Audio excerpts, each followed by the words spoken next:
Hello all. ఈ సమ్మర్కి పిల్లల్ని ఎలా కాపాడుతున్నారండి? మెయిన్గా పల్లెటూరులో ఉన్న వాళ్ళని అయితే లోహితాన్ని ఇంట్లో కట్టేయడం మా వల్ల అయితే కావట్లేదు. ఇప్పుడు టైం అయితే 1:30 అవుతుంది. పడుకోమ్మా అంటే నిద్రపోయేదే లేదంట.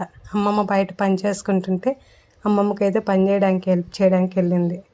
అమ్మమ్మ చీకటి పుల్లలు వలుస్తుంటే ఒకదాని తర్వాత ఒకటి అందిస్తూ అమ్మమ్మకి అయితే హెల్ప్ చేస్తూ అక్కడే ఆడిందండి.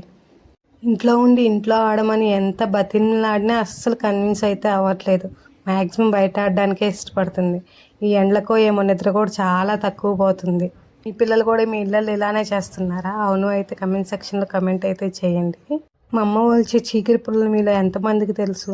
అవే సిటీలలో అయితే చిన్న చిన్న కట్టలే 50 రూపీస్ 40 రూపీస్ పెట్టి అయితే కొంటాం కదా.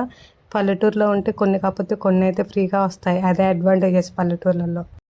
ఇక లోహిత అమ్మమ్మని అడిగి ఒక చిన్న చీపురు అయితే కట్టించుకుంది. ఆ చీపురుతో చూడండి ఎంత తెలిసినట్లు ఎట్లా ఊడుస్తుందో. ఆడపిల్లలు ఎప్పుడు ఏదో పని చేస్తూనే ఉంటారు కదా. మా లోహిత అయితే ఎప్పుడు ఏదో పని చేస్తూనే ఉంటుందండి. మన పనులన్నిటికైతే అడ్డం వస్తుంది మెయిన్. ఇక్కడైతే ఊడవడం అటు సైడ్ అయిపోయింది, ఈ సైడ్ వచ్చి అయితే ఊడుస్తుంది ఏదో పెద్దవాళ్ళు ఊడ్చినట్టే.